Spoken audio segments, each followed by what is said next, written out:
Hello everyone. I'm recording today from house sit number 7, which brings us back to San Andres Guayapam, just outside of Oaxaca City in Oaxaca State in Mexico.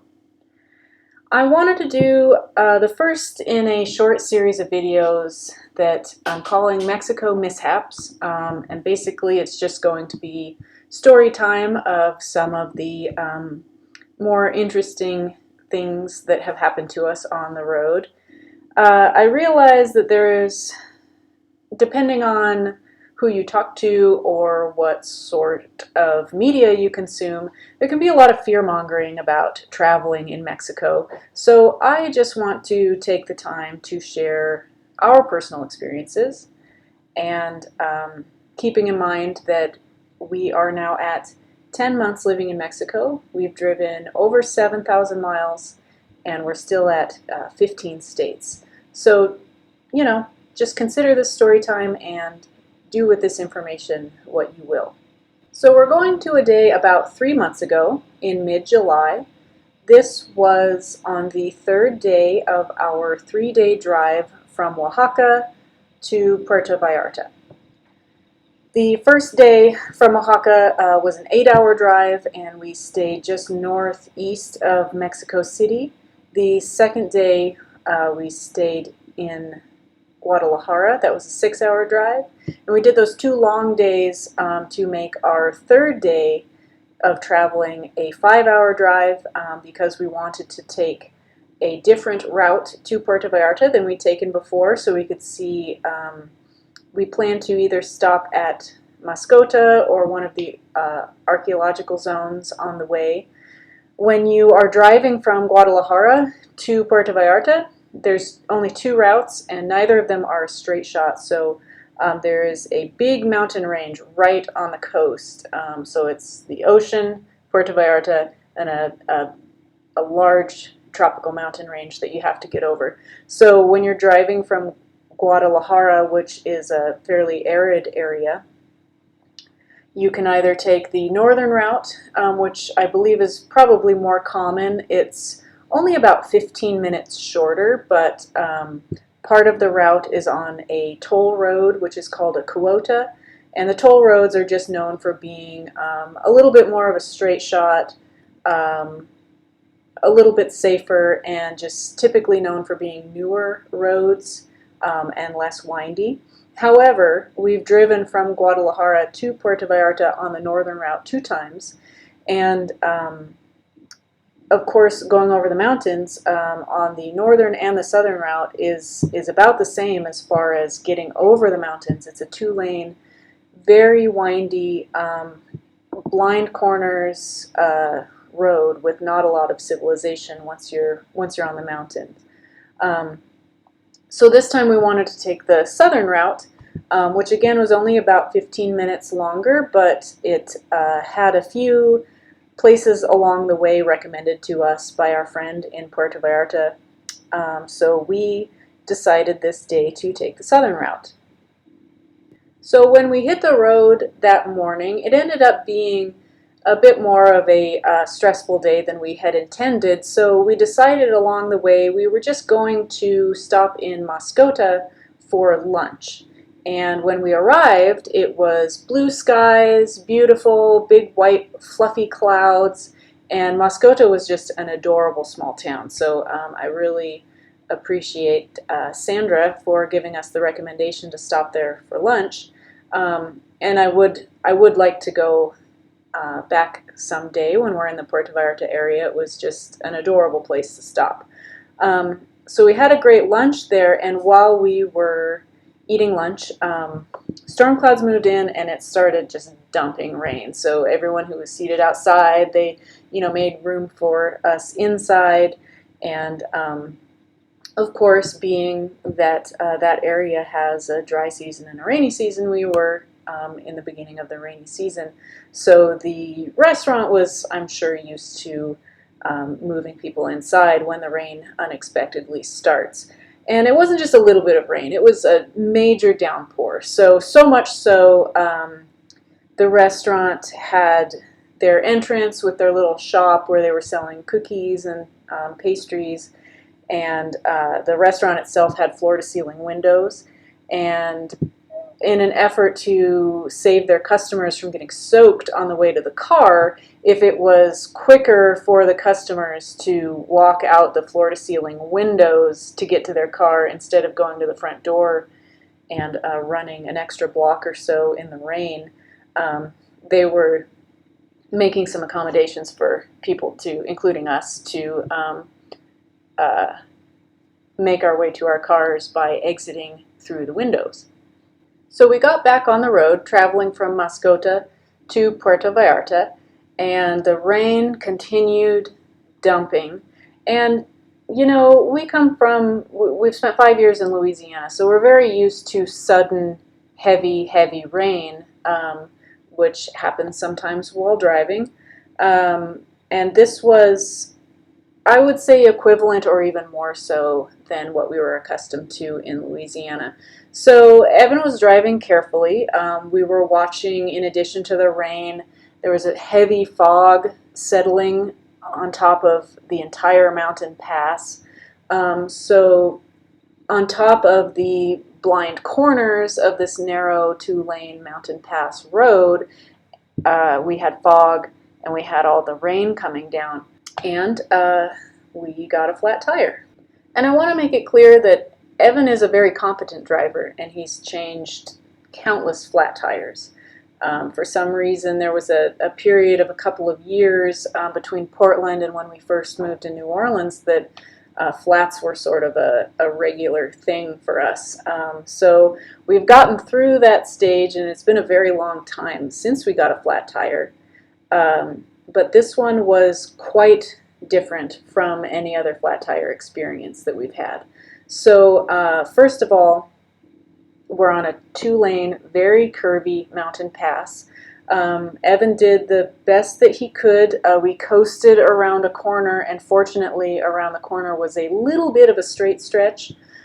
So he coasted to the middle of the straight stretch before pulling over to inspect what had happened.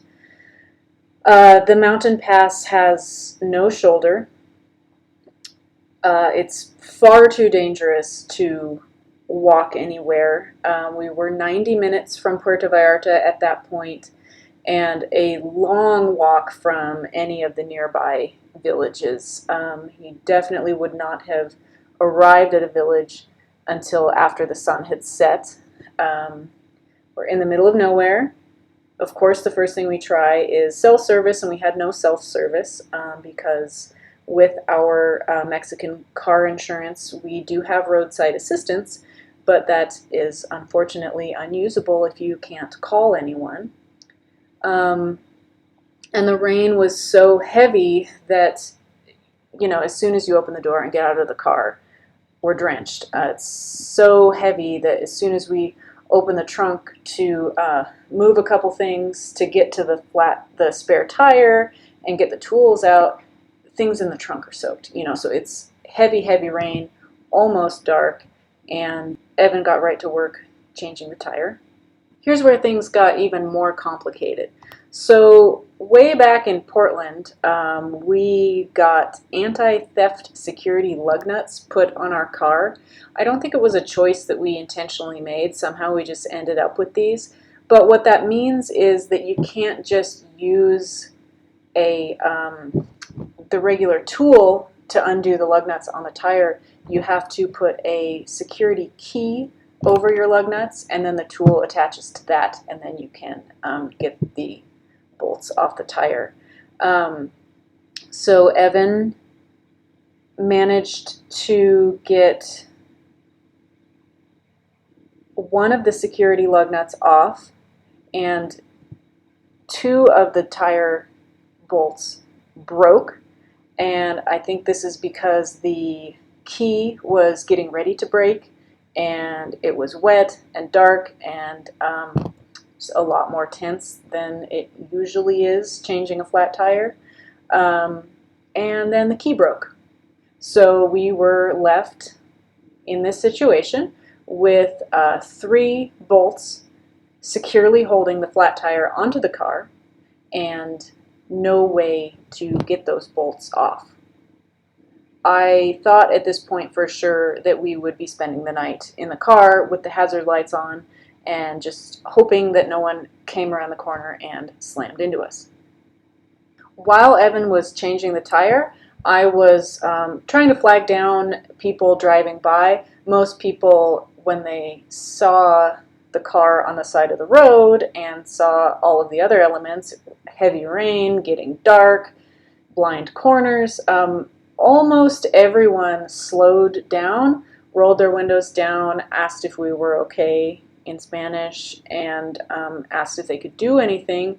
The few people who pulled out their phones and said, "We can call someone for you," none of them had self-service either, of course. After we got to the point of both of us sitting back in the car, drenched, trying to figure out what to do without any way of getting our tire off the car or changing the flat,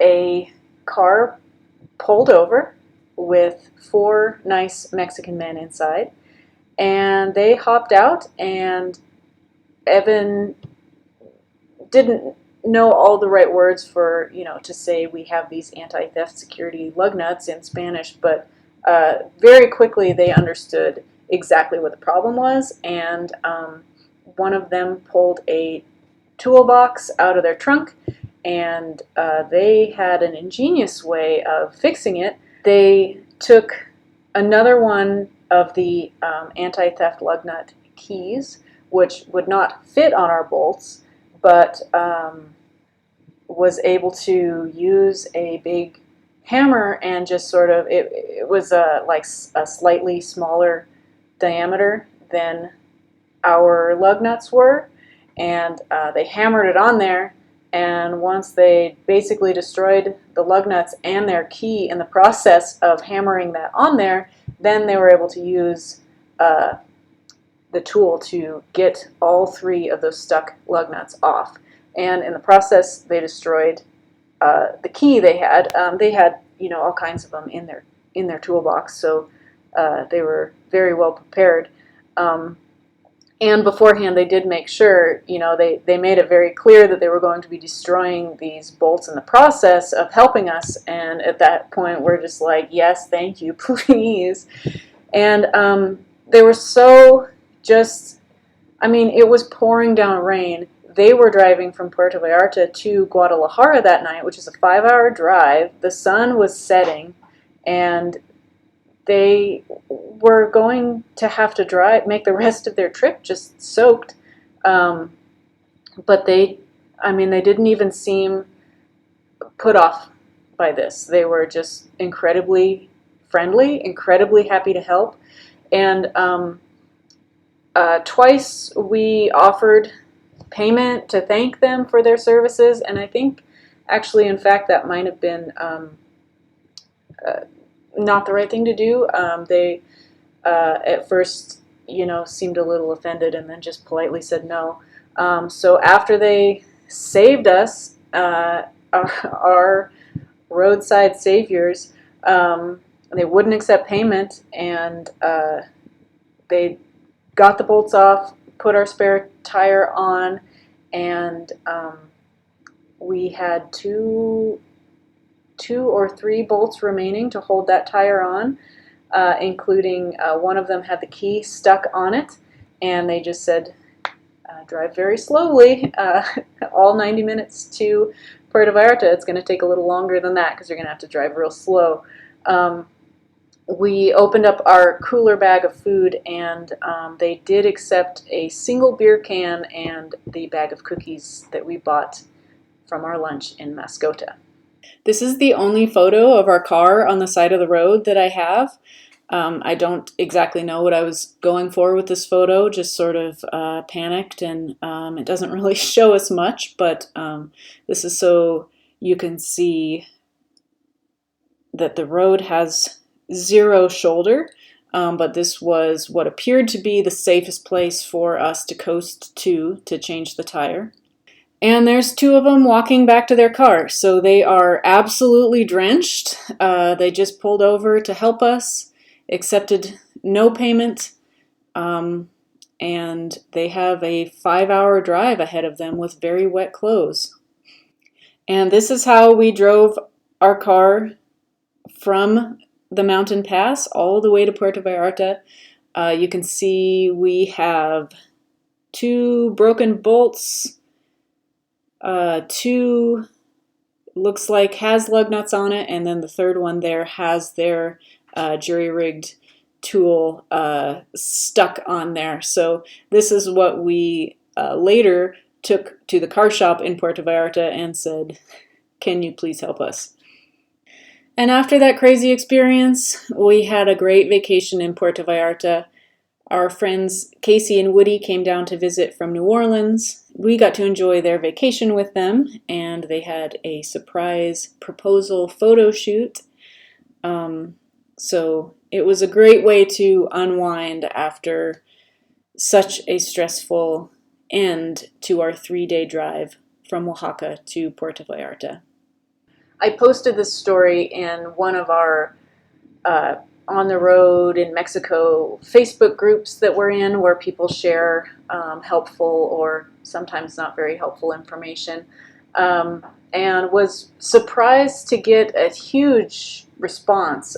We got something like 1,500 people liked it, and a couple hundred comments, and most comments were saying, this is my experience in Mexico too. A lot of people shared their own similar roadside assistance stories, just surprising stories of people just being incredibly helpful and not accepting anything in return.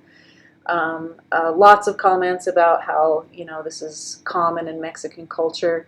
So it was really nice to see a post in a group, a Facebook group that's often quite squabbly, and everyone was just coming together and saying, yes, thank you for sharing something positive. This positive experience is my experience as well. So I hope you all enjoyed our first storytime video of what will be hopefully a short series of Mexico mishap videos. The next one coming up is going to be about our license plate getting stolen in Guanajuato and how we were able to easily take care of that and get a replacement license plate from a different state. If you like this kind of format and you want to see more stories of any kind, feel free to leave a comment down below, or feel free to join our large group of 18 subscribers. We would be happy to have you as well. See you in the next video.